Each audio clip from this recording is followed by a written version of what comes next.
Alors, Père Joseph, est-ce que vous pouvez m'expliquer qu'est-ce que la misère? La misère, c'est quand les personnes ou les familles ont de grandes difficultés et qu'elles sont obligées de faire appel à l'assistance parce qu'elles ne sont pas reconnues comme ayant des droits. C'est ça, je crois, la misère. Être sans droit.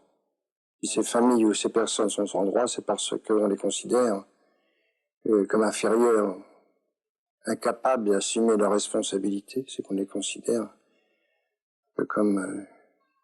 elles le disent, les familles d'ailleurs, on les considérait comme rien. Qu'est-ce que vous en pensez de ça? Je pense que c'est une profonde injustice parce que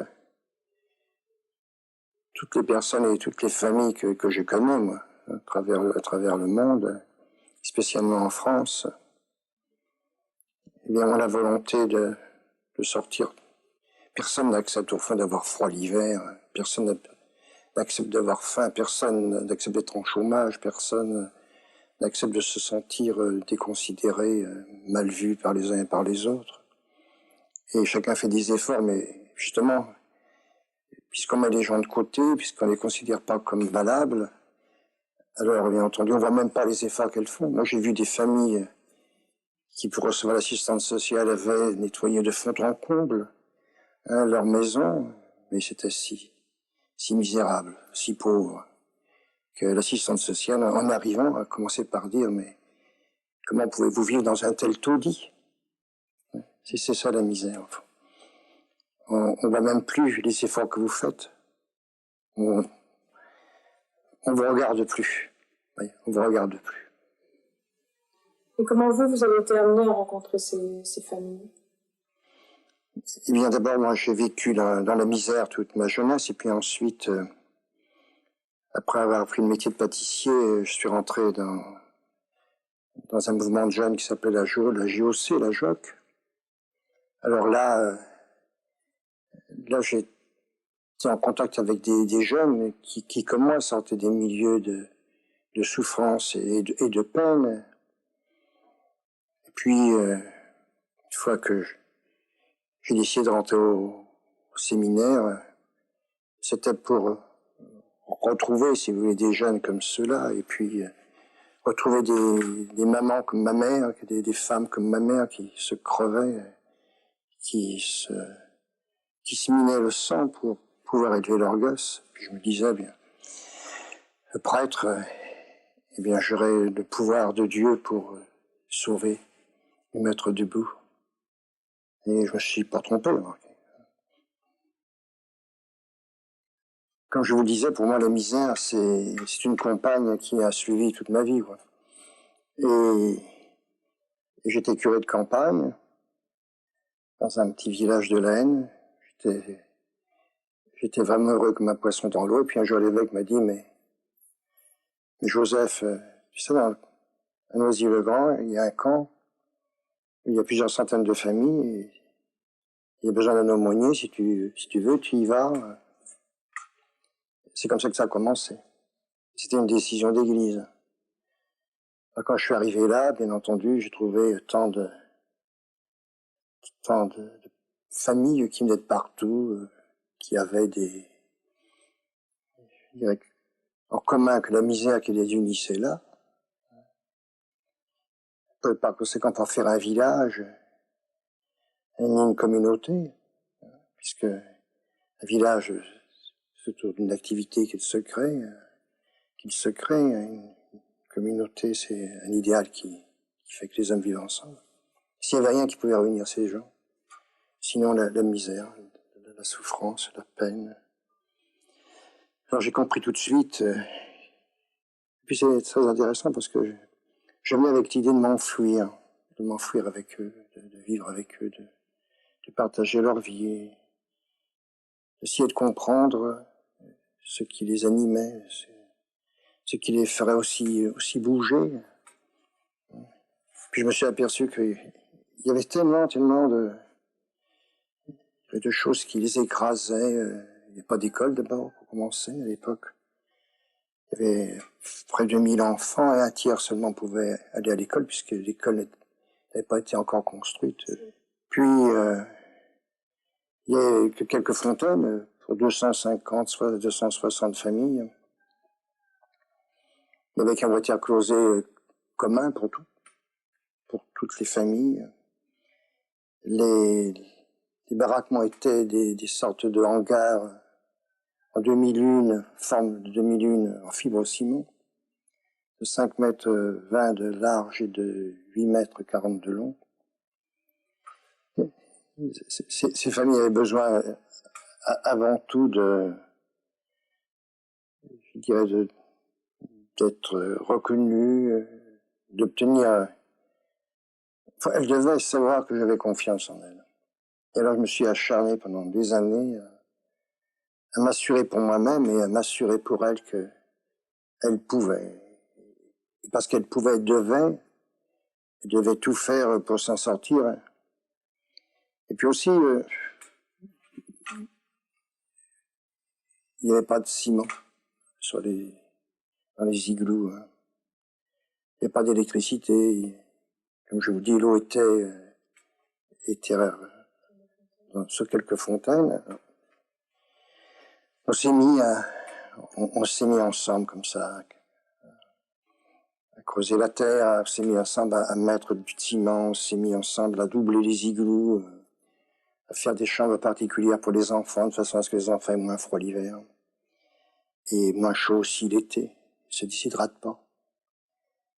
C'était une aventure absolument extraordinaire avec les familles, à tel point qu'au bout d'un certain moment, elles ont dit, mais si on se mettait en association, si on se mettait en groupe, et c'est elles qui ont suggéré qu'on se mette en association. C'est comme ça qu'on a bâti la TD Carmonde. Au début, ça s'appelait la toute détresse. Et puis après, on s'est aperçu que la toute détresse était plus ça, parce que les familles luttaient, se mettaient debout, voulaient absolument sortir. C'était une aventure absolument, je dis unique. Et un beau jour, comme ça, en nous référant à 1789, alors on a découvert les cahiers de doléances du Caritas. Et on s'est dit, mais si on s'appelait Carmonde, des gens debout, des gens qui veulent s'en sortir, des familles qui refusent la misère et qui demandent aux autres de s'unir à elles pour sortir de la misère. C'est comme ça qu'a été créé le mouvement. Et quelle est la situation actuelle des gens du Carmonde? Ce qui est certain, c'est que partout où vous rencontrez des familles qui ont connu le mouvement ou qui ont marché avec le mouvement, toutes, elles vous disent, au fond, avec la télé, on n'est pas d'accord sur tout. Mais la télé nous a rendu l'honneur. Et je crois que, si vous voulez, on a permis d'exister à un peuple inconnu et rejeté, mis à l'écart, à l'encan. Et ça, je crois que c'était la grande victoire. Puis la deuxième victoire, c'était que des gars, des filles, des hommes et des femmes, eh bien, on pensait que de vivre avec le Carmonde pour lutter avec lui, pour l'arracher à la misère, pour s'arracher ensemble de la misère, eh bien, ça valait la peine. Je pense que la deuxième victoire des familles, ça a été certainement la création d'un volontariat tel que celui de la TD Carmonde. Et ça n'a pas été sans peine, parce que c'est évident que, par exemple, parce que je l'ai trouvé en Secan de Noisy-le-Grand. Il y avait de la soupe populaire, il y avait la banque alimentaire, il y avait tout ce qui aujourd'hui existe pour les pauvres, malheureusement. Et moi, j'ai commencé par bâtir une bibliothèque. Alors, évidemment, les gens ne comprenaient pas, c'était une démarche absolument incompréhensible pour eux, et non seulement les familles, mais aussi l'environnement. Les gens disaient, mais enfin, ces gens, ils savent pas lire, qu'est-ce que c'est que cette histoire de bâtir une bibliothèque. Et puis, des cours de danse. J'ai créé des cours de danse. Puis j'ai créé aussi des clubs d'esthéticiennes. Enfin, enfin de valoriser les personnes de façon à ce que, se valorisant elles-mêmes, elles puissent valoriser les autres. Alors, ça a été là aussi une sacrée aventure, parce qu'il a fallu là se battre sur tous les fronts. Vous comprenez, faire un cabinet de esthéticienne, hein, puis cours de danse, et puis des bibliothèques, et puis des jardins d'enfants. Donc on était dans la boue, on vivait dans la boue. Et puis ensuite on a introduit progressivement la télévision. On a essayé d'aider aux gens à voir la télévision. Vous pensez que c'était un scandale général. D'autre part, dès le point de départ, j'ai créé un institut de recherche. Et ça a été, si vous voulez, notre rampe de lancement, parce que nous appuyons sur des données scientifiques, ce qui plaisait énormément à l'époque. C'était très coté. Hein. Alors, puis ensuite, nous sommes situés au niveau international, au niveau du BIT, au niveau de l'UNESCO, au niveau de l'ONU, de l'UNICEF. Ce qui fait que, au fond, et tout ça, on l'a fait exprès, c'était pour nous donner des parapluies. Hein, des parapluies pour qu'on ne puisse pas nous dire qu'on était une petite association. C'était pas la question d'être une grande ou une petite association, mais c'était très, très important, c'est que nous ayons des appuis dans tous les milieux. Et quand vous rencontrez un membre du gouvernement, qu'est-ce que vous lui dites? Ce que je lui dis, je lui dis d'abord qu'il a des responsabilités, que la misère est absolument intolérable et que sa responsabilité première, c'est de se poser 3 questions. La première question, ce que je fais. Deuxième, ce que je dis. Troisième, ce que je pense. Est-ce que cela sert aux pauvres? Eh bien, c'est ça que nous essayons, en tant que mouvement, d'amener les responsables politiques, mais pas seulement les responsables politiques, mais aussi les responsables syndicaux, religieux et les autres, à se poser la question, nos combats servent-ils réellement tout le monde? Et nos combats ne laissent-ils pas une frange de familles et de personnes? Les revendications sont-elles réellement des revendications pour tous? Le monde de la misère est un monde qui subit les effets de la conjoncture. Et on peut dire qu'à toutes les époques, il y a des nouveaux pauvres qui prennent le devant de la scène. Et c'est légitime. Ce qui fait que ces familles, ces familles qui, elles, n'est-ce pas, sont des héritières de la grande pauvreté, eh bien, au fond, elles sont, je dirais presque tous les 2 ou 3 ans, elles sont, je dis pas oubliées, mais mises de côté. Là, par conséquent, il faut à nouveau informer et de bien montrer que ces familles, eh bien, elles existent toujours et qu'elles veulent s'en sortir, et si elles n'en se sortent pas davantage, c'est parce qu'en réalité, on ne reconnaît pas leurs droits, mais aussi parce qu'on ne s'organise pas pour réellement faire d'elles des familles et des personnes qui soient, je dirais, qui soient reconnues comme ayant des droits. Au fond, nos lois, si nous ne faisons pas garde, si nous ne prenons pas garde, nos lois, enfin notre démocratie peut vivre sans que jamais on s'occupe de ces familles et sans que l'on fasse référence à leur situation. C'est pourquoi, continuellement, les 3 questions que je pose, c'est toujours les mêmes. Ce que vous faites, ce que vous dites, ce que vous pensez, est-ce que cela sert réellement à la cause des plus pauvres? Est-ce que cela sert à les responsabiliser et puis à leur permettre de sortir? Il n'y a aucune raison comme ça que la crise économique, j'allais dire, soit plus désastreuse pour les familles les plus défavorisées que pour les autres. Mais ceci est une question de solidarité, si vous voulez. est-ce que ceux qui ont plus sont capables d'accepter d'en recevoir moins au profit de ceux qui ont moins? Et tout est là, vous savez, tout est là. Hein. On ne sortira de la misère dans le monde, parce que aussi dans le monde en général, que dans la mesure où ceux qui ont acceptent d'avoir moins pour ceux qui n'ont pas, en faveur de ceux qui n'ont pas.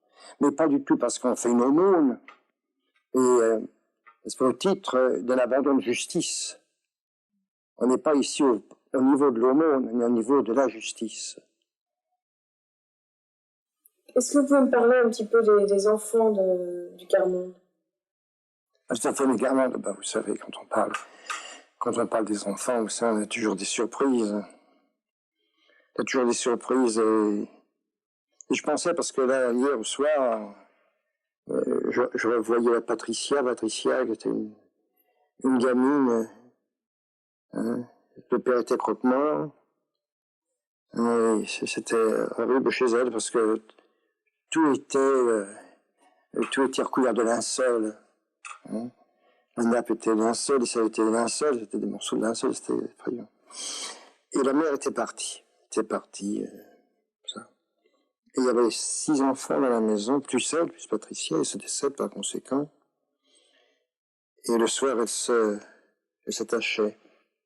Elle s'attachait à son père, elle couchait dans le lit de son père, elle s'attachait avec des épingles, pour pas que la police vienne l'apprendre avec ses frères et sœurs. Puis, lorsqu'on parle de la police, elle se cachait. Avec ma complicité, d'ailleurs, elle se cachait avec ses frères et sœurs entre la toiture et le plafond du jardin à l'enfant. Et passait des fois plusieurs nuits là pour pas que la police l'emmène. Et puis une fois que tout ça a été passé, la maman est revenue, tout ça, c'était le soleil qui était... Et puis, plus tard, quand je l'ai rencontré dans la vie, un peu plus tard, elle me disait, quand j'étais enfant, c'était merveilleux, j'étais tellement heureuse. C'est papa qui prenait tout. Et je crois que c'est ça, les enfants. Les enfants, au fond de tout, font des petits bonheurs. Font des petits bonheurs et c'est la joie des grands, ça vous voulez, parce que quand on reconnaît les petits bonheurs des enfants, non seulement on a envie de leur donner des grands bonheurs, mais aussi on est confiant que dans la vie, ils ne seront pas marqués, ils n'auront pas de haine. Moi, c'est ce que j'ai toujours remarqué, c'était absolument extraordinaire, c'est que les enfants de la misère, ils ont grandi, mais ils ont grandi sans haine. Ils n'ont pas connu la haine. Peut-être parce que c'était trop dur à porter, peut-être aussi parce que les pères et leurs mères faisaient tellement d'efforts et ils reconnaissaient les efforts que les uns et les autres faisaient. Puis c'est peut-être aussi à cause de ça que les enfants de la misère restaient tellement attachés à leurs parents. Souvent on est étonné, on dit, mais ils restent là, ils s'en vont pas, ils sont vraiment, là on parle d'agglutinement, c'est pas vrai. Mais c'est parce qu'ils se rendent bien compte que les pères et les mères ont tellement subi pour eux. Tellement subi, ils ont été vraiment c'est pas le bouclier, c'est beaucoup plus que ça. Ils ont été des cœurs qui ont enveloppé leur cœur. C'est extraordinaire. Parler des enfants, vous savez, c'est ces gosses-là qui un soir de février, en plein, il faisait froid.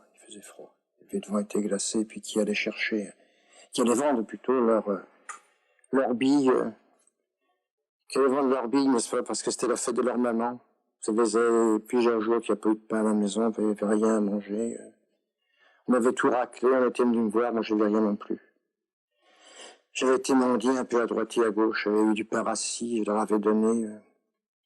Et puis ce jour-là, ils se sont dit, mais c'est la fête de ma mère, qu'est-ce qu'on va donner à maman? Alors ils ont vendu leur bille. Ils ont amené un pain le soir à maman. Ça c'est ça les gosses. Il n'y a jamais rien dans les gosses de misère. Si vous voulez, moi c'est encore ce nono que je vois là. Ce nono dans la boue, il faisait... c'était effrayant. Il y avait des flaques d'eau partout, il y en avait jusque-là. Et puis une dame qui arrive, une dame bien chiquement mise, et puis qui lui apporte un chocolat. Hein, qui lui apporte du chocolat, puis Nono qui n'a pas lui mettre dans sa pizza. Il faut lui partager le chocolat. C'est ça les gosses de la misère. J'étais comme ça quand j'étais gosse. J'inventais, je trouvais, je cherchais, je piquais, je raflais. Je me débrouillais pour qu'on n'ait pas trop faim à la maison. C'est pareil, les gosses de la misère. C'est des champions, vous savez. Des champions d'amour.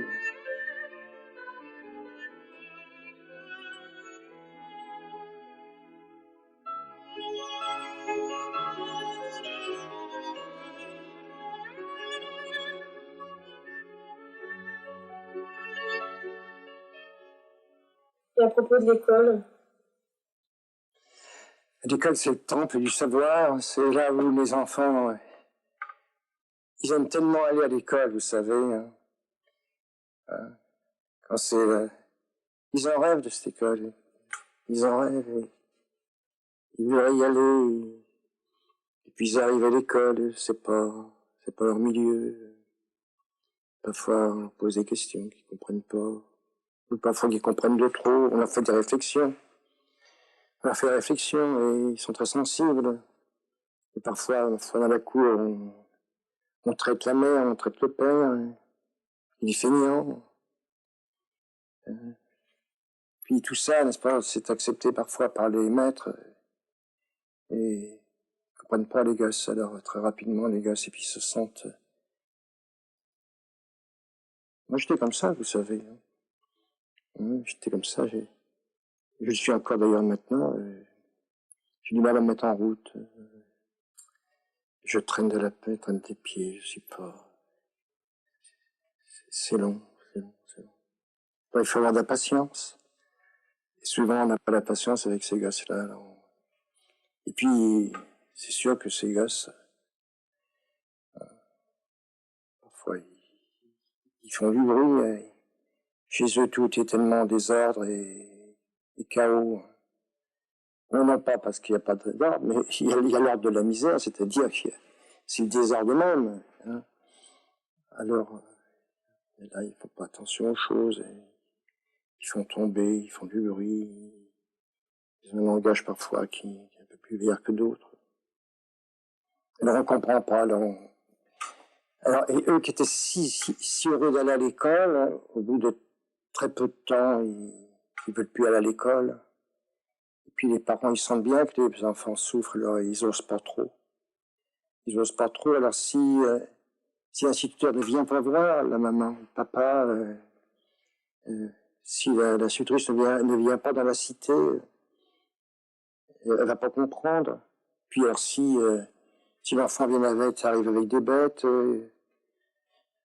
alors c'est ça. Tous les gosses du monde ont des bêtes, hein, c'est clair, mais les enfants de la misère, il y a aussi les odeurs et tout cela.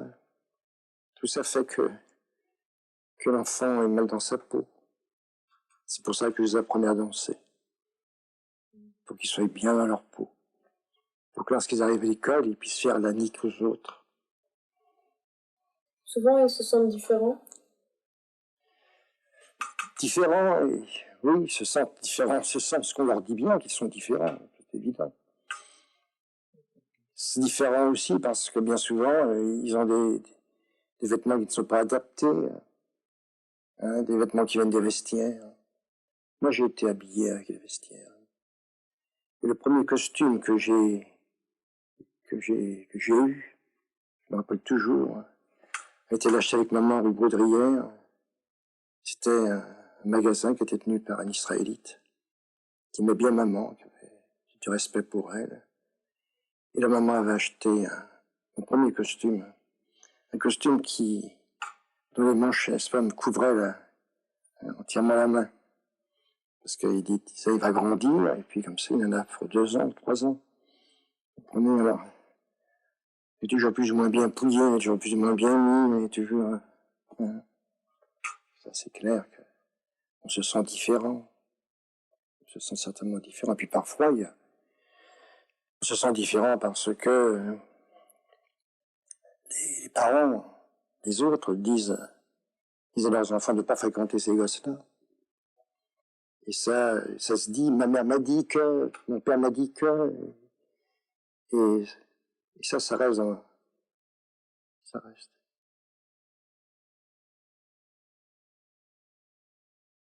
Est-ce que les parents ont conscience de l'importance de l'école pour leurs enfants et de l'importance de la connaissance? C'est très contradictoire. Vous allez entendre des pères qui vont dire à leurs enfants, moi je n'ai pas été à l'école, ou je ne sais pas lire et écrire, et j'ai pas mon certificat d'études, et je ne suis pas plus bête que les autres, et tu vois, j'ai réussi. Et quand on voit la réussite, c'est la misère. Et ça, c'est la vantardise des pauvres. Mais en réalité, au fond de soi-même, tous les parents ont, je dirais, ce besoin que l'enfant apprenne. Hein, ça, mais l'école les a tellement humiliés. Non pas qu'elle a voulu les humilier, mais c'est tellement un autre monde. C'est tellement ailleurs, c'est comme l'église. C'est comme l'église, c'est ailleurs, c'est pas... Le supermarché serait aussi ailleurs, mais le supermarché, on peut piquer quelque chose. Ça va, mais à l'école, on ne peut rien piquer. À l'église, encore moins. C'est... Ils ont beaucoup, vous savez, les parents ont beaucoup souffert de l'école. Beaucoup souffert. Moi, tout à l'heure, il y a quelque temps, on me demandait de dédicacer un livre sur la poésie. Et j'ai pris comme dédicace, c'est même du suite à l'esprit, hein, je suis jaloux. Je suis jaloux de tous ceux qui ont pu, dès leur jeune âge, hein, découvrir Beethoven, découvrir Mozart ou d'autres. Et moi, j'ai jamais pu le faire, et c'est pour ça toute ma vie, j'ai voulu que les enfants apprennent, connaissent l'art, la poésie, la beauté. Et ça, c'est parce que je crois que c'est cette jalousie profonde des pauvres. Vous savez, les pauvres n'ont pas tellement la jalousie des riches à cause de leur richesse. Il y a un gosse qui dit, ils sont tellement encombrés, les riches, avec ce qu'ils ont, qu'ils ne peuvent être que malheureux, ils sont malheureux. Mais je crois que c'est l'ignorance qui les rend jaloux. Ils ressentent un manque. Ah, ça, ils le sentent. Ah, ça, ils subissent et souffrent l'ignorance dans laquelle on les a maintenus. Ça, tous ceux à qui j'ai parlé longuement et qui se sont révélés, dévoilés, m'ont toujours dit la même chose. Au fond, nous, on nous a rien appris. On est des bêtes, on est bêtes, on est bêtes. Alors donc, on reste bêtes, et puis on s'enferme dans la bêtise. Je crois que c'est très grave, c'est l'injustice de la privation, hein, est affreuse. Mais l'injustice et l'ignorance, ça c'est certainement le plus grand mal qu'on puisse faire à n'importe qui. Ça c'est l'injustice, je dirais un sport extrême. Parce que c'est bon, c'est priver les gens de participer au fond, à la vie du monde, à la connaissance des êtres, des choses, des événements, de tout. La connaissance aussi, c'est priver les gens de la connaissance de Dieu. C'est affreux, affreux. C'est l'extrême injustice, c'est la plus grande injustice. C'est pourquoi le mouvement a toujours lutté, que les volontaires luttent pour que dès le plus jeune âge, dès l'enfance, eh bien, les enfants reçoivent le maximum de ce qu'ils peuvent recevoir, qu'ils puissent en profiter et le développer pour pouvoir se permettre demain d'avoir un esprit clair, un langage compréhensible, et pouvoir de ce fait se sentir exister dans les autres. Est-ce qu'il manque d'assurance? Oh, forcément. Je vous le disais tout à l'heure, moi-même je manque d'assurance, j'ai toujours été, on ne le dirait pas, mais j'ai toujours été timide, j'ai toujours eu l'impression comme ça que que l'autre devant moi m'est supérieur, fait mieux, dit mieux, sait mieux. C'est fatal. Surtout que toute la vie des familles est toujours rabaissée.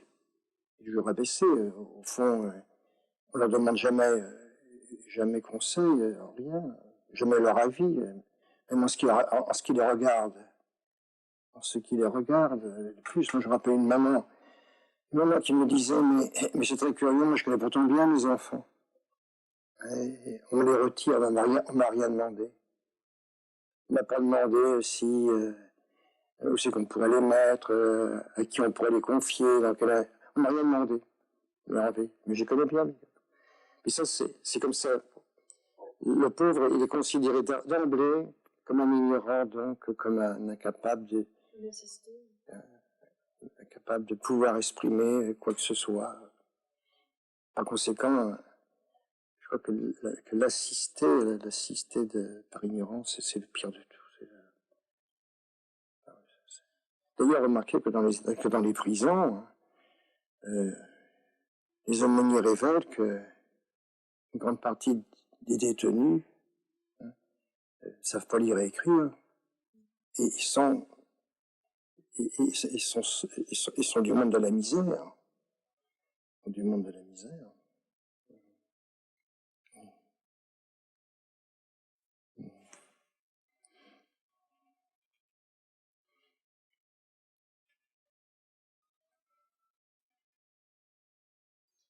Et est-ce que votre action pour les enfants du tiers-monde est la même que pour celle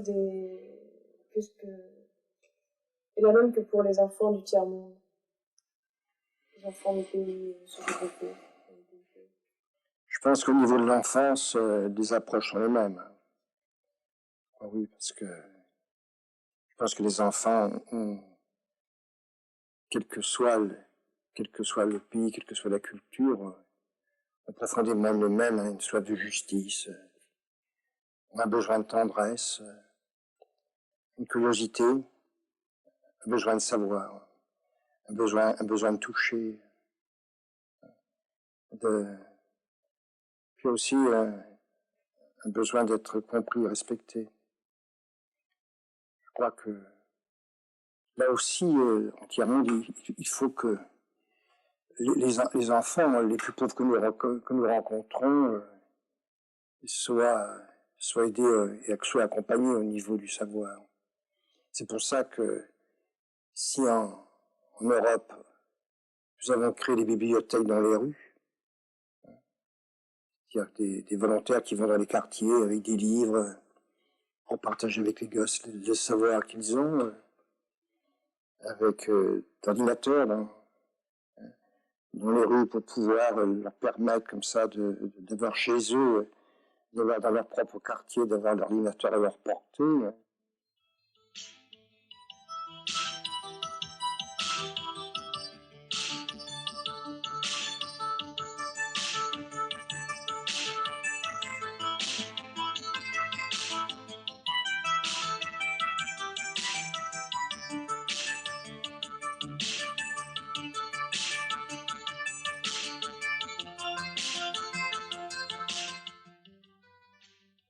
Particulièrement, nous avons créé ce que nous appelons la bibliothèque des champs. Nous allons dans les champs, partout il y a un espace avec des livres.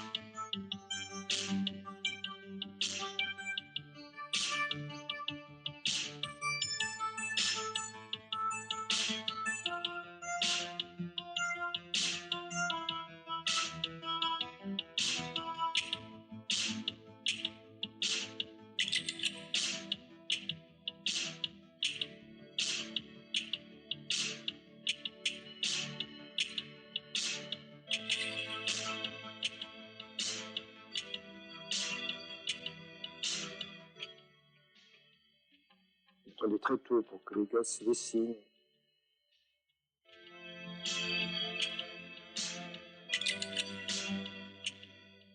Enfin aussi, on apporte aussi des moyens d'expression par en créant des jouets. Si sur le tas. Parce que notre idée est toujours d'être le plus proche possible des gens. Il y a toujours une foule de gars, de filles qui c'est extraordinaire d'ailleurs. Ils ont une de ces. Vous savez, moi j'ai vu un jour, je racontais le petit chaperon rouge, hein, au Guatemala. Non, c'était Haïti. Hein, dans une morne, vous savez pas. Au fin fond, à 2 kilomètres de marche, c'est pas de toute habitation, hein, à des gosses qui étaient là, c'est avide. Et ce chaperon rouge, on voyait le lion, plutôt le loup surgir. C'est absolument formidable. Ils ont de ces possibilités d'expression fantastiques. Tout ça, c'est fiable pour une petite demoiselle du champion rouge. C'est pour ça que fait le petit champion rouge, parce que nous, tout à fait, c'est rouge, mouchoir, c'est rouge, et puis nous, petit robe rouge, plus loin là, des fois là, nous, petit robe rouge là-dedans, parce que du bois d'un peu, nous, le petit champion rouge. Est-ce que nous, oui? Oui. Mais qui va maman dans la route, petit champion rouge, c'est balle ou côté maman livre le panier là, et puis il dit comme ça, mais petit moi, allez, pas camper dans la route, pas jouer, pas danser, pour pas casser bouteille du vin, pour te battre nous. Est-ce que les mamans te dit petit champion rouge, te dit une fois bouteille du vin, avec moi, sur galette à la maman? Est-ce qu'elle te dit non? Non, elle va dire non, tu es d'accord pour aller? Est-ce que si maman nous va la venir, nous va dire non? Nous va dire non? Nous sommes d'accord. Écoute, nous disons comme ça, petit champion rouge, tu es maman parle, et maman, petit champion rouge, tu es maman parle tout. Ces jeunes du tiers-monde, ils sentent l'importance du savoir et ils veulent la communiquer à leurs petits frères, à leurs petits amis. Je dirais que en Occident, on est gavé. On est gavé d'écoles, on est gavé d'universités, on est gavé de savoir, mais on ne se rend pas du tout compte de la richesse que c'est. Et on n'a pas cette passion, malheureusement, on n'a pas cette passion de transmettre un savoir que l'on considère parfois d'ailleurs comme un savoir bourgeois, un savoir ceci, un savoir cela, qui est absolument ridicule. Le savoir est universel, il est d'aucune classe. Il appartient, n'est-ce pas, pratiquement à l'humanité. C'est un ridicule extraordinaire, invraisemblable. Et à cause de ça, il y a un barrage et beaucoup de jeunes qui pourraient transmettre leur savoir à d'autres. Mais le gardent pour eux égoïstement, outrageusement. Je pense que le savoir est devenu une banalité. Et puis, je pense que le savoir est, je dirais, je ne sais pas comment expliquer ça, il y a une espèce de sentiment de dégoût. Le dégoût. Et puis alors aussi, parce que l'on sait, on se croit aussi supérieur. On se croit supérieur. On ne se rend pas du tout compte que le savoir, on l'a obtenu que parce que d'autres se sont donné la peine de vous le transmettre, se sont usés. Ceux qui sont à l'université ne se rendent pas toujours compte comme ça, et c'est très très grave, n'est-ce pas, que en réalité, leur savoir, ils l'ont obtenu à cause des sacrifices imposés aux ouvriers, aux travailleurs, à ceux qui eux, n'ont eu que comme savoir que leur métier ou leur certificat d'études. C'est quelque chose, il y a une inconscience. C'est pourquoi le mouvement essaie de sensibiliser les jeunes. C'était en 68 que j'ai découvert ça. Quand j'étais à l'université en train de discuter, là, on peut finir des nuits entières. Et puis je voyais tous ces jeunes qui étaient pleins d'intelligence, des possibilités considérables. Et puis je me disais, mais ils sont en train de perdre leur temps à faire des discussions, alors qu'il y a une ignorance crasse dans les cités. Il y a des millions d'enfants qui ne savent même pas lire et écrire. Ils sont là, en train de discuter pour rien. C'est là, c'est comme ça que j'ai inventé le savoir dans la rue. En me disant, il faut que les étudiants viennent apprendre ce qu'ils savent, ce qu'ils ont appris, qu'ils le partagent avec ceux qui malheureusement n'auront jamais la possibilité d'aller à l'université, n'auront même pas la possibilité d'apprendre un métier, de suivre une formation. Alors, j'étais dans les bistrots, j'ai discuté avec eux. Puis j'ai réussi à en gagner quelques-uns. Qui sont venus me rejoindre. Et c'était le début, mais c'est très dur. Ce que je veux dire, c'est que celui qui sait apprenne à celui qui ne sait pas. C'est la responsabilité de tous ceux qui savent. Celui qui sait, il a un savoir qu'il doit aux autres. Et par conséquent qu'il a l'obligation de partager avec d'autres. Il n'a pas eu, il a pas eu grâce à lui, il a eu gratuitement. Même s'il a fait un effort normal, nécessaire. Celui qui travaille en usine, vous savez, à l'âge de 17 ans, lui aussi, il fait un effort. Hein, et sans chance d'avoir jamais aucun diplôme, n'est-ce pas? Ni aucune licence, ni aucun doctorat, ni rien. Hein. La connaissance, c'est pas un privilège pour les uns, ça doit être, n'est-ce pas, un don à tous et pour tous. Et donc, par conséquent, celui qui a doit donner à celui qui n'a pas.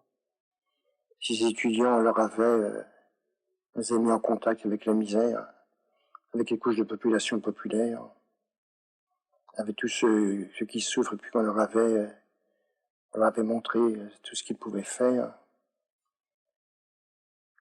Si les étudiants avaient mis, par exemple, n'est-ce pas, pratiquement leur manifestation au service des pauvres, et qu'ils étaient allés dans toutes les cités de la région parisienne, hein, pour manifester, n'est-ce pas, en faisant des bibliothèques dans la rue, hein, en apportant, n'est-ce pas, l'un, l'ordinateur, l'autre, leur alambic, hein, et comme le font certains volontaires, qui sont, eh bien, je pense que cette manifestation aurait eu un sens, et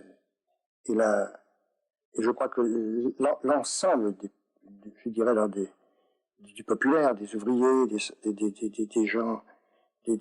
gens qui vivent chichement et difficilement, auraient été entièrement d'accord avec eux.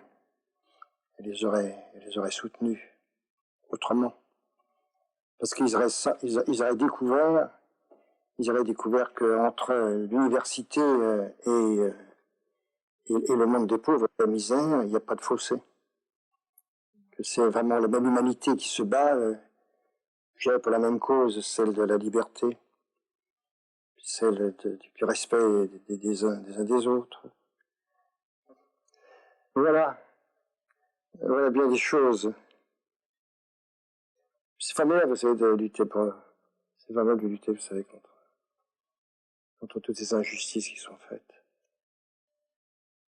Ça vaut la peine d'y donner une partie de soi et une partie de sa vie, et même sa vie pour certains. Qu'est-ce que vous auriez envie de dire à un jeune, aux jeunes actuels? Ben, je dirais, ne regarde pas, tu ne regardes pas, mais regarde les autres, c'est ça que je dirais. Pense pas tellement à toi, mais pense aux autres. Lutte pas tellement pour toi, mais lutte pour les autres. Et si tu pries, alors engage-toi. Engage-toi. Et ne reste pas confiné dans des communautés qui n'éclatent pas.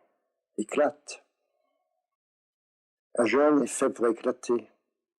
Sinon, c'est pas la peine d'être jeune. Pas vrai.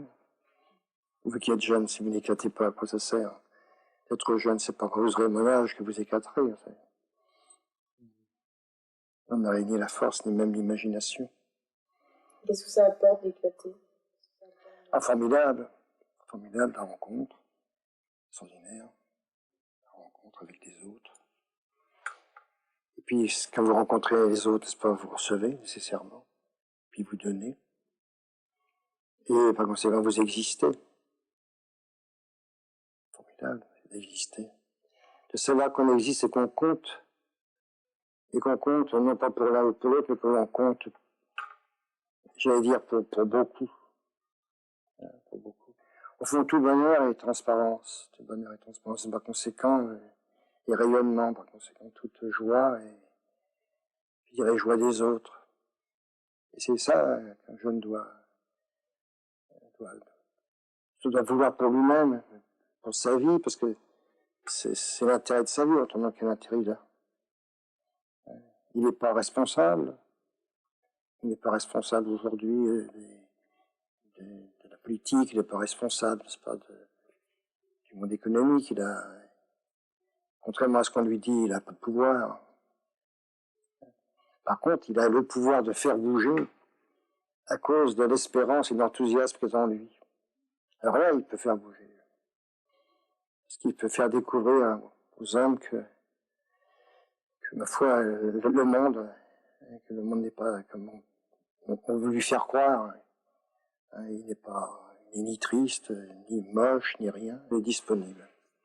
Au fond, il y a aucun homme ni femme, n'est-ce pas, qui au fond de lui-même n'a pas un besoin de donner, par conséquent de rencontrer quelqu'un qui lui donne et à qui il donne. Ça, je crois que c'est le fond même de notre humanité.